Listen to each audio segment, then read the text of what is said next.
امام احمد بن حنبل رضی اللہ تعالیٰ عنہ یہ کیا فرماتے ہیں؟ آپ سے پوچھا گیا خدا ہے، کوئی دلیل ہے آپ کے پاس؟ کہتے ہیں میں تمہیں بتاتا ہوں، ایک قلعہ ہے ایسا کہ چاروں طرف سے بند، نہ ایک سوراخ جانے کا راستہ، نہ اس پہ کھڑکی، نہ دروازہ، کچھ بھی نہیں، ہوا تک نہیں جا سکتی، پورا بند ہے، اور اندر اس کے نہایت ہی چمکدار موتیوں کی طرح ہے۔ پھر اچانک اس قلعے میں اچھلتا کودتا ہوا ایک جان والا پیدا ہوتا ہے، اور پھر وہ اس قلعے سے باہر آتا ہے۔ امام احمد بن حنبل کی ان باتوں کو سن کر لوگوں نے پوچھا ایسا کیسے ہوتا ہے؟ بند قلعہ، ہوا بھی نہیں جاتی، کوئی سوراخ بھی نہیں، اور اس کے اندر سے کوئی اچانک پیدا ہوتا ہے۔ امام احمد بن حنبل فرماتے ہیں یہ تو روز ہوتا ہے، مرغی کے انڈے میں نہیں دیکھتے؟ مرغی کا انڈا مجھے بتاؤ اس میں کتنی کھڑکیاں ہیں؟ انڈا تو اوپر سے پورا بند ہوتا ہے، ہوا تک نہیں جاتی، لیکن مرغی اس کو گرم کرے۔ اب تو مشینوں سے بھی ہوتا ہے۔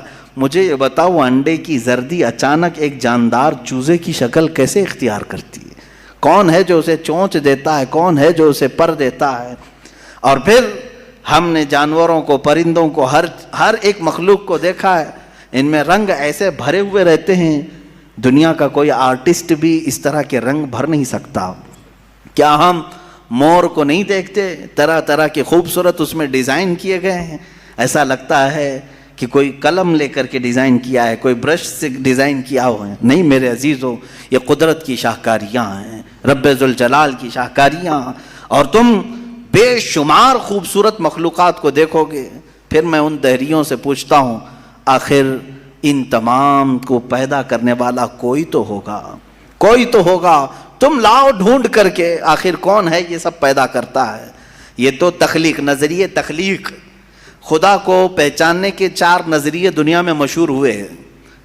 الہیات، اس کو علم الہیات کہتے ہیں جو میں بیان کر رہا ہوں، تھیولوجی، سائنس کے نظریے سے بھی، یعنی اللہ کو پہچاننے کے لیے، خدا کو ڈھونڈنے کے لیے نظریے بنائے گئے، فلسفیوں نے الگ، سائنٹسٹ نے الگ، علماء ربانیین نے الگ، حکماء نے الگ، سب کے اپنے اپنے نظریے ہیں۔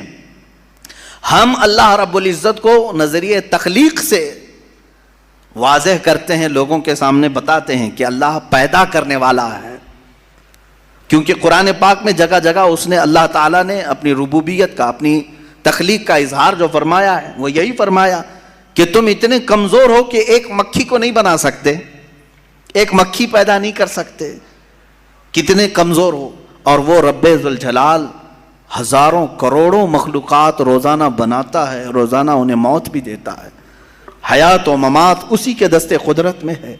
عزیزان گرامی وقار، اللہ تعالیٰ کی بے شمار صفات میں سے مجھے کئی صفات پر عرض کرنا تھا، میں سب سے پہلے اس کے وجود پر آپ کے سامنے یہ دلائل رکھا۔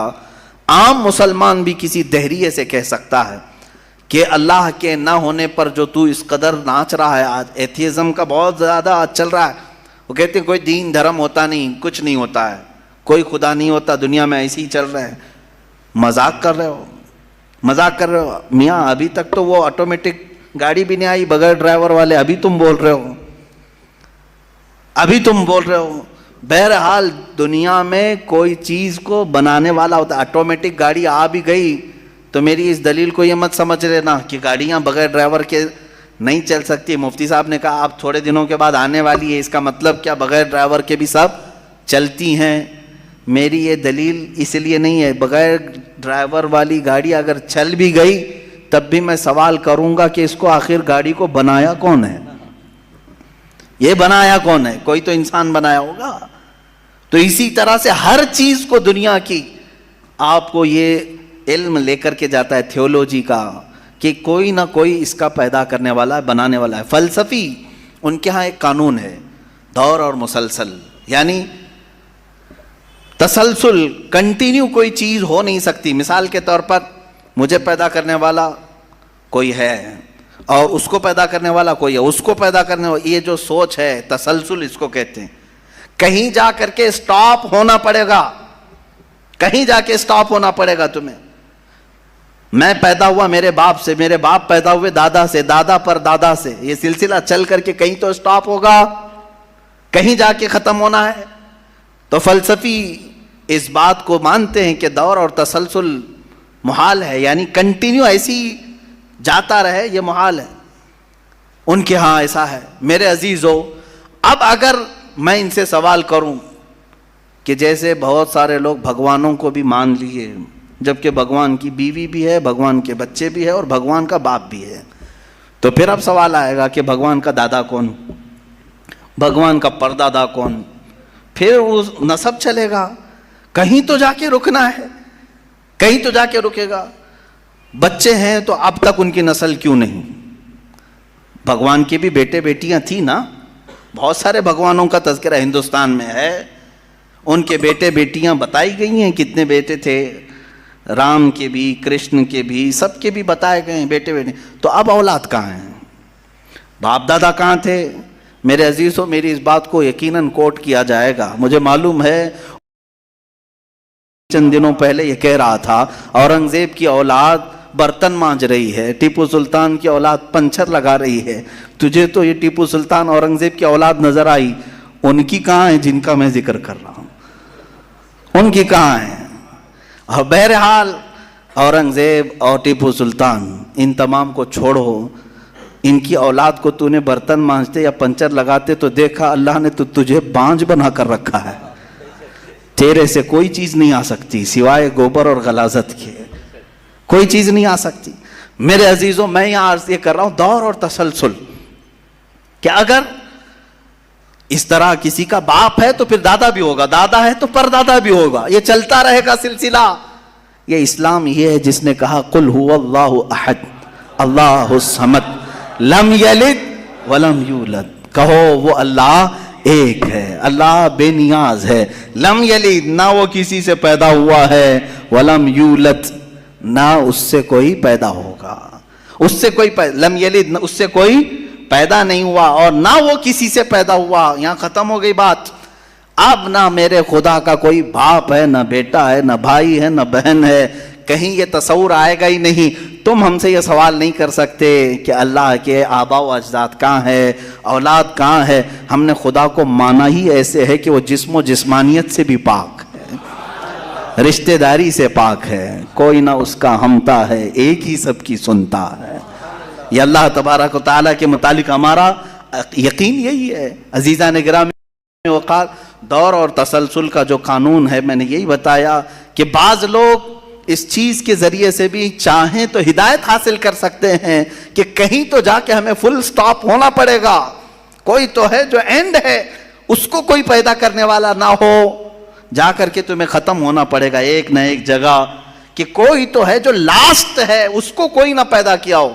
اگر اس کو بھی کوئی پیدا کیا ہے تو پھر یہ بھی بات آئے گی اس کو بھی کوئی پیدا کیا ہوگا. تو ہمیں ایک ایسی ذات ماننی پڑے گی جس کو کوئی نہ پیدا کیا ہو، تبھی جا کر کے ہم یہ کہتے ہیں وہ جو ذات تم جا کر اینڈ ہوگے اسی کا نام اللہ رب العزت ہے، جس کو کسی نے پیدا نہیں کیا. یہ اسلام کا بہترین عقیدہ ہے. میرے عزیزو، توحید کسے کہتے ہیں؟ اب بات آتی ہے، وجود کی بات ہو گئی، اللہ ہے اتنا تو ماننا پڑے گا. اس کے لیے تو بہت ساری دلیلیں بچے بھی پکڑ کر کے بتا دیں گے. ایک خاتون، ہم نے بچپن میں پڑھا تھا، ایک بوڑھی عورت چرخہ سل رہی تھی، اس سے جا کر کسی نے پوچھا کہ اللہ ہے کہ نہیں ہے، تو اس نے کہا ہے. کیا دلیل ہے؟ کہا یہ میرا چرخہ جو سل رہا ہوں اسی یہی دلیل ہے اللہ کی. کہا کہ کیسے؟ کہا یہ چرخہ اس سے کپڑے سلتی ہوں، جب تک میں چلاتی نہیں یہ سلتا نہیں، مشین سلتی نہیں ہے کپڑے، اسی سے میں نے یہ یقین کر لیا کہ میرا چرخہ میرے چلائے بغیر نہیں چلتا، تو نظام کائنات پورا بغیر چلائے کیسے چلے گا؟ کوئی تو ہے. یہ ہو گئی بات وجود کی، کوئی تو ہے. اب آتی ہے توحید کی بات، کوئی تو ہے. اب ہمیں یہ بتانا ہے ایک ہی ہے، کوئی تو ہے لیکن وہ جو ہے وہ ایک ہی ہے. یہاں پر بھی ہمیں اسلام نے جو فلسفہ دیا ہے، قانون دیا، وہ بہت ہی پیارا ہے. اس کی وجہ کیا ہے؟ میرے عزیزو، چلو اب ہم توحید کی طرف آتے ہیں. توحید کہتے ہیں ایک ماننا. ایک ماننا حقیقت میں دیکھا جائے تو دنیا کے اکثر مذاہب میں توحید کا شروع میں درس رہا. عیسائیت جو آئی ان میں بھی تھا، بعد میں یہ تثلیث کے قائل ہو گئے. یہودیوں میں بھی اللہ کو ہی مانتے، خدا کو ہی ماننا ہے. ہندوؤں میں بھی ایک کا ہونے کا تصور کتابوں میں ان کے موجود ہے. یہ اور بات ہے کہ انہوں نے ملا دیا, مسالے لگا دیے, الگ الگ ہو گئے. خالص جو اپنے دین پر باقی ہے الحمدللہ وہ اسلام ہے. آج بھی اللہ رب العزت ہے اور وہ ایک ہے, ایک ہے. اس پر کیا دلیل ہے؟ اس پر بھی دلیلیں دینی ہوں گی مسلمانوں. عقلی دلیلیں بھی ہیں, نقلی دلیلیں بھی ہیں. نقلی دلیلیں ہمارے لیے, نقلی کا مطلب ہوا کسی جگہ سے ثابت ہے, قرآن سے, حدیث سے یہ ثابت ہے تو یہ نقلی دلیل. عقلی جو عقل بھی جس کو تسلیم کرے, عقل جس کو ایکسیپٹ کرے, وہ کیا ہے؟ اس بوڑھی عورت کا ہی میں بتا دوں جس نے چرخہ سلا اور چرخے کو چلانے میں اس نے کہا کہ اللہ ہے, کوئی تو ہے, کیونکہ میری مشین بغیر چلائے نہیں چلتی. تو اس سے صاحب نے جس نے سوال کیا پوچھا کہ اچھا ہے تو کیا وہ ایک ہے کہ دو ہے؟ کہا نہیں ایک ہی ہے. کہا وہ کیسے؟ کہا دو ہو تو دیکھو تم سامنے بیٹھو, ادھر سے چلاؤ, میں ادھر سے چلاتی ہوں. پھر کپڑے کی کیا درگت بنتی ہے؟ تم اپنی طرف کپڑا کھینچ رہے ہوں گے, میں اپنی طرف کپڑا کھینچ رہی ہوں گی. اس سے میں نے یہ یقین کر لیا میرے کپڑے کو سلنے کے لیے میرے چرخے پر ایک ہی کا ہونا ضروری ہے. دو بیٹھیں گے تو کپڑا پھر پائجامے کی بجائے کرتا ہو سکتا ہے, کرتے کی بجائے ہو سکتی ہے, کچھ بھی ہو سکتا ہے, کچھ بھی سل جاتا ہے. تو دو لوگ ایک مشین کو سلنے جائیں تو نظام درہم برہم ہو سکتا ہے. تو ایک پورے کائنات کا نظام اگر دو لوگ چلانے لگیں تو ایک دن ایک کہے گا نہیں میں آج بارش برساؤں گا, دوسرا کہے گا نہیں میں آج دھوپ ڈالوں گا, تیسرا کہے گا کہ نہیں میں آج چھاؤں ٹھنڈی پیدا کروں گا. تو یہ تو انہی کے درمیان جھگڑا ہوتا رہے گا. اسی لیے قرآن نے بھی کہا لو کان فیہما آلہۃ الا اللہ لفسدتا, اگر ان کائنات میں زمین و آسمانوں میں خدا کے علاوہ دو ہوتے تو ضرور اس میں فساد ہوتا, ضرور اس میں نظام درہم برہم ہوتا. میرے عزیزوں یہاں دیکھ رہے ہیں ہم بہت سارے نظاموں کو, کمیٹی کا مسئلہ ہے, مسجد کا مسئلہ ہے, بہت سارے چیزیں دیکھیں. صدر صاحب کچھ اور کرنا چاہتے ہیں, نائب صدر صاحب کچھ اور کرنا چاہتے ہیں, سیکریٹری کچھ اور کرنا چاہتے ہیں. حکومت میں جائیں پرائم منسٹر کو اور چاہتا ہے, ہوم منسٹر کچھ اور کہتا ہے, اس کی تو بڑی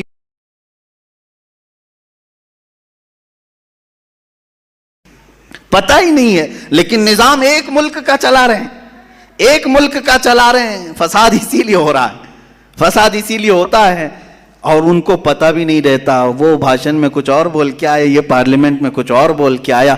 یہ سب ہماری مثالیں جو میں آپ کو پیش کر رہا ہوں دیکھ کر کے سمجھنے کے لیے. ایک سے زیادہ جب ہوتے ہیں تو عقلوں کا ملنا ضروری نہیں, ہر ایک کی عقل الگ الگ چل سکتی ہے. اب آئیے, کوئی کہہ سکتا ہے نہیں بھائی اتحاد سے بھی تو کام ہو سکتا ہے, یونٹی سے بھی تو کام ہوتا ہے, کچھ جگہ ہوتا ہے نا. کوئی اگر کہے کہ خدا ایک نہیں دو ہیں اور دونوں مل کے کام کرتے ہیں, دونوں مل کے کام کرتے ہیں, تو اب میں آپ کو کہتا ہوں ایک نمبر والا خدا وہ کہتا ہے آج بارش برساؤں گا. دو نمبر والا اگر اتحاد کرتا ہے اور کہتا ہے کہ نہیں ہاں تو جو کرے گا وہی میں کرتا ہوں, تو یہاں پر قانون یہ تفسیر میں فرمائے گا دوسرا والا تو عاجز ہو گیا, وہ مختار نہیں ہے پھر فیصلہ لینے میں. اور عاجز جو ہوتا ہے وہ خدا نہیں ہوتا, خدا وہی ہوتا ہے جو مالک و مختار ہے, جو خود فیصلے لے گا اور اس میں کسی کو شریک نہیں کرے گا. تو اگر دوسرا والا مان گیا اس کی تو وہ خود عاجز ہو گیا, اس کی اپنی نہیں چلی. دوسرے دن دوسرا چلایا اور پہلے والا راضی ہو گیا تو پہلا عاجز ہو گیا. تو خدا عاجز نہیں ہو سکتا, یہ ہمارا عقیدہ ہے. خدا وہی ہے جو قادر مطلق ہے, قادر مطلق, ہر چیز پر وہ خود فیصلے لیتا ہے, خود ہی اختیار رکھتا ہے. الحمدللہ اسلام کو اتنا پاک و صاف رکھا گیا ہے. خدا کا جو عقیدہ ہے ہمارے ہاں, عقیدہ توحید ہے, وہ انسان کے ذہن کو بھی پاک و صاف کرتا ہے, انسان کا ذہن بھی پاک و صاف رہتا ہے. اگر عقیدہ توحید تمہارا ہٹ گیا, میرے عزیزو توجہ چاہتا ہوں, توحید عقیدہ سمجھ گئے, اللہ کو ایک ماننے کا عقیدہ اگر ہٹ گیا تو پھر انسان اتنا ذلیل ہوتا ہے کہ پھر وہ ہر چیز کو خدا ماننے لگ جاتا ہے, چاہے وہ چوہا ہو کہ بلی ہو کہ سانپ ہو کہ مچھر ہو, کسی کے بھی سامنے جھکنے لگ جاتا ہے. توحید کا عقیدہ اگر ذہن سے ہٹ گیا, اللہ کو ایک اور بڑا ماننے کا عقیدہ ہٹ گیا, تو ہم نے ان لوگوں کو بھی دیکھا ہے جو عورتوں کی شرمگاہوں کو بھی عبادت کرتے ہیں, بہت ساری غلاظتوں کو بھی پوجتے ہیں. میرے عزیزو یہ کب آتی یہ چیز جب عقیدہ توحید انسان سے ہٹ جاتا ہے تو وہ بہت ہی نیچے گر جاتا ہے۔ اللہ تعالیٰ نے ذہنوں کو پاک رکھنے کے لیے یہ ہمیں کتنا بہترین عقیدہ دیا ہے، اور وہ ایک ہے، اور الحمدللہ مسلمان اسے آج بھی ایک ہی مانتے ہیں۔ کئی چیزیں ہیں، میں یہ علم الہیات پر آج بات کرنا چاہتا تھا۔ پہلے وجود باری تعالیٰ، اور دوسرے اللہ کے ایک ہونے پر۔ ایک ہونے پر سب سے بڑی دلیل یہ ہے، ایک سے زیادہ ہوں گے تو نظام درہم برہم ہو سکتا ہے، اور اب تک نظام درہم برہم نہیں ہوا، اس کا مطلب ہے کہ ایک ہی چلا رہا ہے، ایک ہی چلا رہا ہے۔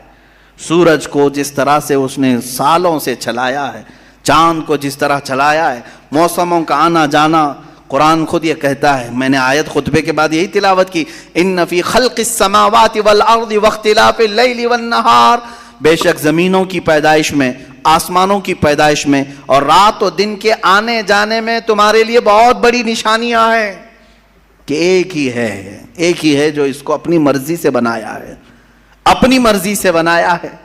عزیزان گرامی وقار، ہندوؤں میں بھی ایک ہونے کا عقیدہ تھا کہ ایک خدا ہے۔ بہت ساری کتابیں ہیں جس کو میں نے پڑھا ہے، جس میں کہا گیا ہے سنسکرت میں کہ وہ ایک ہی ہے، ایک ہی ہے۔ لیکن ہوا یہ کہ بعد میں ان تعلیمات میں مکسنگ کیسے آئی؟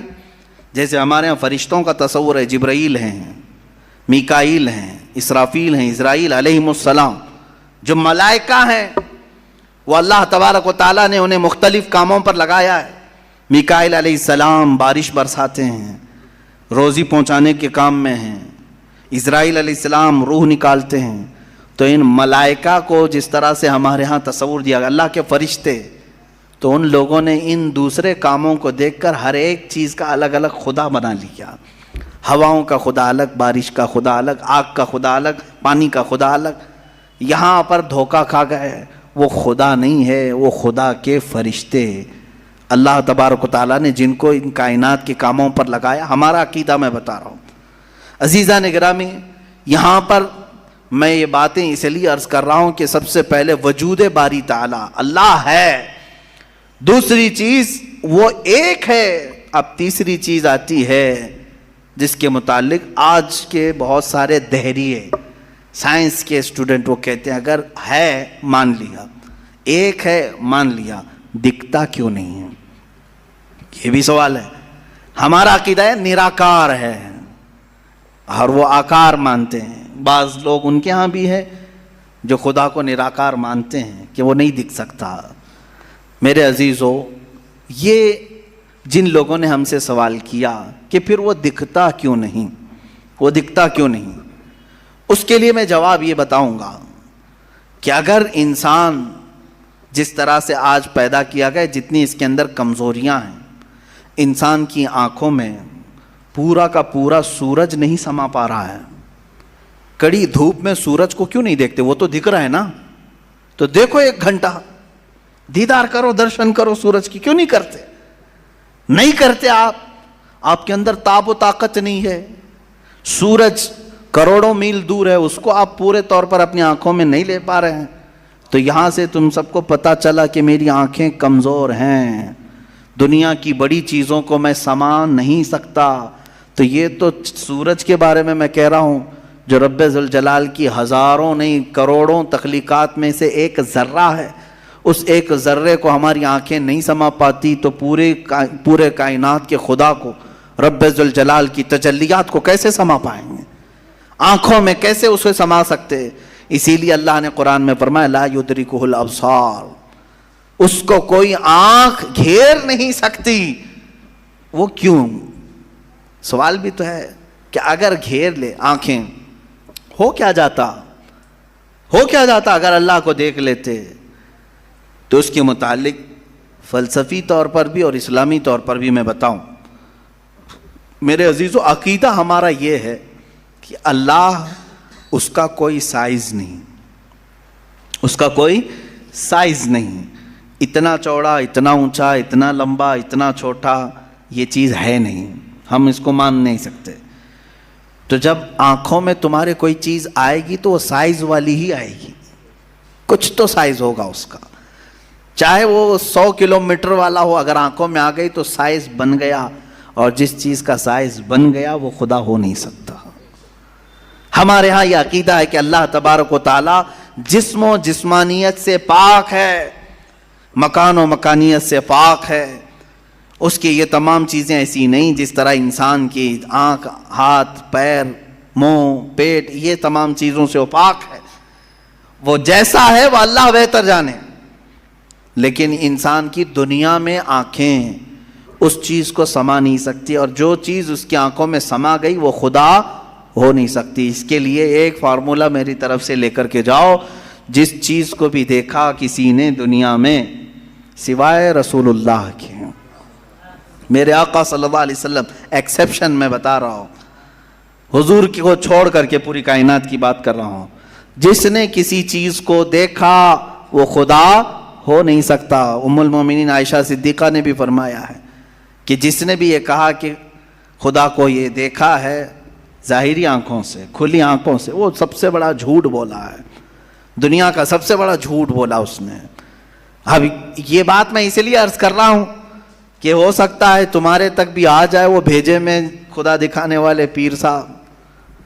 ہاں کچھ لوگ خدا کو دکھا کر کے مرید کرانا چاہتے ہیں اور تانا مارتے ہیں، ارے میاں ہم تو دکھا کے مرید کرتے ہیں۔ دکھا کے کس کو؟ بکرے کے بھیجے میں دکھا کر کے۔ میاں ان کو یہیں خدا مل رہا تھا، معاذ اللہ رب العالمین، کلیجے میں نہیں، پھیپڑے گردے میں نہیں۔ جس چیز کے کھانے کا شوق پیر صاحب کو ہوا وہاں خدا دکھانا شروع کیا۔ نعوذ باللہ من ذالک، استغفر اللہ۔ یہ نہایت ہی جہالت ہے اور زندیق لوگ ہیں۔ میں آپ سب سے یہ کہنا چاہوں گا جو اس طرح کی بات کرے اس سے یہ کہو کہ پیر صاحب بڑے ہیں کہ موسیٰ علیہ السلام بڑے ہیں؟ کون ہے؟ موسیٰ علیہ السلام بار بار کہتے رہے مولا تو اپنا دیدار کرا دے، اور قرآن کہتا ہے لن ترانی، تم مجھے ہرگز نہیں دیکھ سکتے۔ اور پھر موسیٰ علیہ السلام نے اصرار کیا تو اللہ نے انہیں کوہ طور پر بلایا، اور یہ سب سنتے ہیں نا، معراج کے واقعے میں بھی سنایا جاتا ہے۔ موسیٰ علیہ السلام کو سوئی کے ناکے کے برابر ایک تجلی دکھائی گئی، پہاڑ پورا جل گیا، آپ بے ہوش ہو کر گر پڑے، پیر صاحب ابھی بھی بے ہوش نہیں ہو رہے۔ موسیٰ علیہ السلام جلیل القدر پیغمبر ہیں، نبی ہیں، وہ تجلی ہلکی سوئی کے ناکے کے برابر کی نہیں دیکھ سکے، تو ان سے سوال کرو آپ بڑے کہ موسیٰ علیہ السلام بڑے؟ آپ کے اندر اتنی پاور کہاں سے آ گئے؟ آپ پورے بھیجے میں دکھانے کی بات کرتے ہیں، نہایت ہی گمراہی کی بات ہے۔ میرے عزیزوں، میں یہ ان لوگوں کے بارے میں کہہ رہا ہوں جو اپنے آپ کو مسلمان کہہ کر کے ایسی باتیں کر رہے ہیں، باقی دوسرے ہوں تو ان کو چھوڑ دو، ان کا معاملہ الگ ہے۔ یہ تمام باتیں ہو گئی، میں نے 3 چیزیں آپ کے سامنے عرض کی۔ وجود باری تعالی، اللہ ہے، اور اگر ہے تو ایک ہے، اور ایک ہے تو وہ نظر نہیں آتا، دکھتا نہیں۔ یہ 3 عقیدے اسلام کے بنیادی عقیدے ہیں، بنیادی عقیدے ہیں۔ ان میں ذرا برابر بھی ٹس سے مس ہوئے تو تمہارا ایمان چلا جائے گا۔ یہاں سے گمراہیوں کے دروازے کھلتے ہیں۔ جنہوں نے خدا کے وجود کا انکار کیا وہ ملحد ہو گئے، جنہوں نے اسے ایک سے زیادہ مانا وہ مشرک ہو گئے، جنہوں نے اس کو دیکھنے والا سمجھا وہ گمراہ ہو گئے۔ صحیح عقیدہ یہی ہے جو سورہ اخلاص میں اللہ نے فرمایا قل هو اللہ احد، محبوب آپ فرما دیں وہ اللہ ہے، ایک ہے، اللہ الصمد، وہ بے نیاز ہے، اللہ بے نیاز ہے، لم یلد ولم یولد، اس سے کوئی پیدا نہیں ہوا اور نہ وہ کسی سے پیدا ہوا۔ ان معاملات کے بعد آؤ میرے عزیزو اس رب ذوالجلال کی کچھ صفات کی طرف میں آتا ہوں۔ رب ذوالجلال رحمان بھی ہے، رحیم بھی ہے، کریم بھی ہے، غفار و ستار و قہار و جبار بھی ہے۔ اس کی 99 صفات پر اگر ہم ذکر کرتے چلیں، روز ایک صفت پر ذکر ہو جائے گا، راتیں تمام ہو جائیں گی۔ قرآن نے خود کہا ہے دنیا کے سارے درخت قلم بن جائیں اور سمندر سیاہی بن جائیں، اور اللہ کی تعریف و توصیف لکھنا چاہیں، سمندروں کی سیاہی سوکھ جائے گی، یہ درختوں کے قلم بنے ٹوٹ جائیں گے، ما نفدت کلمات اللہ، اللہ کے کلمات کو پھر بھی مکمل نہیں کیا جا سکے گا۔ یہ ہماری چھوٹی سی زبان اور تمہارے چھوٹے سے کان کہاں ان تمام کلمات کو سن سکیں گے یا کہہ سکیں گے، مگر ہم اتنا ضرور جانتے ہیں کہ ان تمام سمندروں میں سے ایک قطرہ بھی ہم نے اپنی محفل میں پا لیا تو یہ ہماری زندگی کی معراج معراج ہے۔ اللہ رحمان ہے، یقیناً ہم نے اس کو بسم اللہ میں بھی پڑھا، سورہ فاتحہ میں بھی پڑھا، بلکہ ہم اپنے بچوں کو بھی یہی کہتے ہیں، ماں باپ کو بھی یہی کہتے ہیں۔ اب اس کے رحمان کی صفات دیکھنا ہے، کیسے؟ رحمان کسے کہتے ہیں؟ رحم کرنے والا، رحم کرنے والا، نرمی کا معاملہ کرنے والا لوگوں کے ساتھ، بلکہ اپنی ساری مخلوقات کے ساتھ نرمی کا معاملہ کرنے والا۔ میں دو ہی صفات پر آج گفتگو ختم کر دوں گا، اس کے رحمان ہونے کی اور اس کے قہار ہونے کی۔ دونوں کے درمیان ہمیں یہ زندگی چلانی ہوگی۔ اللہ رحمان ہے، اس کی جو زندگی یہاں ہمیں دیکھنے کے مظاہر ہیں وہ کیا ہے؟ ماں تم سے جتنی محبت کرتی ہے، کیسے؟ تم رو تو گود میں اٹھا لیتی ہے، تمہارے بہت ساری چیزیں اپنے ہاتھوں سے صاف کرتی ہے، اپنے ہاتھوں سے بنا کر کے کھلاتی ہے۔ آخر وہ بھی انسان ہے، تم بھی انسان ہو۔ ماں تمہیں اٹھا کر کے اتنا جو پیار کرتی ہے، باپ تمہیں لے کر کے چلتا ہے، تمہارے لیے جوجھتا ہے، محنت کرتا ہے، آخر وہ کیوں مشقتیں اٹھاتا ہے، خون پسینے کی کمائی ایک کر کے لا کر اپنے بچے کو کھلاتا ہے۔ اب سنیں حدیث پاک میں، ماں اور باپ کے دلوں میں یہ بچے کی جو محبت ڈالتی جاتی ہے، یہ اللہ کے رحمان صفت کا کچھ حصہ ہوتا ہے۔ یہ اس کی صفت کا تھوڑا سا حصہ جب اللہ ماں اور باپ میں ڈالتا ہے تو وہ بچوں سے اس قدر پیار کرنے لگ جاتے ہیں۔ اگر وہ رحمت کی صفت مولا ماں اور باپ کے سینے سے نکال دے تو ہر باپ اپنے بچے کو قتل کرنے پر بیٹھ جائے، ماں اپنے بچے سے دوری اختیار کر لے۔ ایسا نہیں ہوتا۔ ماں بوڑھی ہو جائے یا بچہ اس کا بوڑھا ہو جائے، پھر بھی ماں اس بوڑھے بچے کو بھی سینے سے لگاتی ہے، اس کے پسینے دیکھنا نہیں چاہتی، اس کی جبینوں پر خم نہیں دیکھنا چاہتی۔ یہ ماں کے اندر جو ہلکی سی بھی محبت آپ دیکھتے ہیں، یہ رب ذوالجلال کے رحمان کا اس کے مظاہر میں سے ایک مظہر ہے۔ اب اندازہ کرو اللہ تبارک و تعالیٰ اپنے بندوں سے کس قدر رحم کا معاملہ فرماتا ہے۔ آج ہم جو بیٹھے ہیں یہ بھی تو اس کے رحم کا ہی معاملہ ہے، اس کے رحمان ہونے کا ایک بین ثبوت ہے۔ ہم حضرت ابو بکر شبلی رضی اللہ تعالیٰ توجہ جاتا ہوں، سلسلہ قادریہ کے بہت بڑے بزرگ ہیں۔ آپ سے پوچھا گیا کہ حضور سنا ہے کیا آپ کی بہت ساری کرامتیں مشہور ہیں، کوئی کرامت ہمیں بھی دکھائیں۔ توجہ، بہت سارے لوگ کرامت کے نام پر گمراہ بھی ہوتے ہیں۔ لوگوں کو ایسا لگتا ہے کہ کہیں جیب میں سے جلیبی نکال کر کے کھلا دے، ابھی کیا ابھی وہی پیر کرامت والا ہے، اچانک کچھ نکال کے دکھائے۔ حضرت ابوبکر شبلی نے تو ایک الگ ہی کرامت بتائی۔ کیا کرامت بتائی جانتے ہیں؟ حضرت ابوبکر شبلی فرماتے ہیں، میاں ہمارا اس زمین پر زندہ چلنا پھرنا ہی بڑی کرامت ہے۔ کہا کیوں؟ کہا ہم اتنے گنہگار ہیں کہ زمین پھٹ جائے اور ہم دھس جائیں، پھر بھی زمین نہ پھٹتی ہے نہ ہم دھستے ہیں۔ یہ اللہ تعالیٰ نے کرامت ہی تو دیا ہے، یہ کرامت تو اللہ نے سب کو دیا ہے۔ یہ رحم کا معاملہ اللہ نے سب کے ساتھ کیا ہے، آپ کے ساتھ بھی، بلکہ ان کے ساتھ بھی کیا جو اسے مانتے بھی نہیں ہیں، جو اسے گالیاں دیتے ہیں، ان کے ساتھ بھی رحم کا معاملہ کیا۔ سیدنا ابراہیم علیہ الصلوۃ والتسلیم کے ساتھ ایک معاملہ پیش آیا، آپ بغیر مہمان کے کبھی کھانا نہیں کھاتے تھے، 2 دن بھی اگر کوئی مہمان نہیں آتا تو آپ کھاتے نہیں۔ ابراہیم علیہ السلام 2 دن تک بھوکے رہے، تیسرے دن ایک مہمان ملا، اسے لے کر کے آ کے دسترخوان پر بٹھا دیا، کہا کہ آپ ہمارے گھر کے مہمان ہیں، اب کھانا بنایا گیا، اچھا دسترخوان پر، کہا چلو بسم اللہ کرو کھاؤ۔ وہ دہریہ تھا، ملحد تھا، کہا کون سا اللہ، میں اللہ کو نہیں مانتا۔ اتنا کہا ابراہیم علیہ السلام کو جلا لایا، آپ نے دسترخوان کھینچ لیا، کہا اٹھو گھر سے نکلو باہر جاؤ۔ دسترخوان پر بیٹھا ہوا تھا، اس کو اٹھا دیا۔ یہ تو شان ہے انبیاء کی، اللہ کے دشمنوں سے دسترخوان شیئر نہیں کرتے، افطار پارٹی والے ہیں، وہ اللہ کے دشمنوں سے دسترخوان شیئر نہیں کرتے، انبیاء کی شان ہے۔ وہ اٹھ کر کے چلا گیا۔ ہاں یہ ہمارے لیے حکم یہی ہے میرے عزیز، لیکن اللہ رب العزت نے وہی فرمائی ابراہیم علیہ السلام کو، کہا ہے ابراہیم کیوں اٹھا دیا اس کو؟ 50 سال کا تقریباً ادھیڑ عمر کا آدمی تھا، کہا کیوں اٹھا دیا؟ کہا ہے مولا وہ تیرا نام نہیں لینا چاہتا، میں اس کو دسترخوان پر کیسے بٹھاؤں؟ رب ذوالجلال نے فرمایا، اے ابراہیم پچھلے 50 سال سے میں اسے ویسے ہی کھلا رہا ہوں، جبکہ وہ کبھی میرا نام نہیں لیا۔ آج تمہارے دسترخوان پر ایک بار اس نے نام نہیں لیا، تم نے اٹھایا۔ میرے عزیزو، اس کا مطلب یہ نہیں ہے کہ اس کا نام نہ لے تو بھی ہم کھلائیں، وہ تو سنت الہیہ ہے، وہ مولا کریم کی صفات ہے۔ لیکن انسان کے اخلاق تو یہی ہیں کہ انسان اپنے رب سے اگر محبت کرتا ہے تو اللہ رب العزت کے دشمنوں سے کبھی دوستی نہیں کر سکتا۔ قرآن بھی یہی کہتا ہے یا ایھا الذین آمنوا لا تتخذوا عدوی وعدوکم اولیاء، اے ایمان والو میرے دشمنوں اور اپنے دشمنوں کو دوست نہ بناؤ. یہ انہی آیات میں سے ہے جن 26 آیاتوں میں سے نکالنا چاہتے ہیں. آئیں گے انشاءاللہ، وہ ٹاپک بھی آئے گا انشاءاللہ. قرآن پاک کی جن 26 آیات پر لوگوں کو تو یعنی پیٹ میں مروڑ ہوتا ہے، پیٹ میں مروڑ ہوتے ہیں. ان آیات میں سے ایک آیت یہ بھی ہے، سورہ ممتحنہ کی پہلی آیت ہے. اللہ فرما رہا ہے اے ایمان والو لا تتخذوا عدوی وعدوکم، میرے دشمنوں کو اور اپنے دشمنوں کو اولیاء یعنی دوست نہ بناؤ.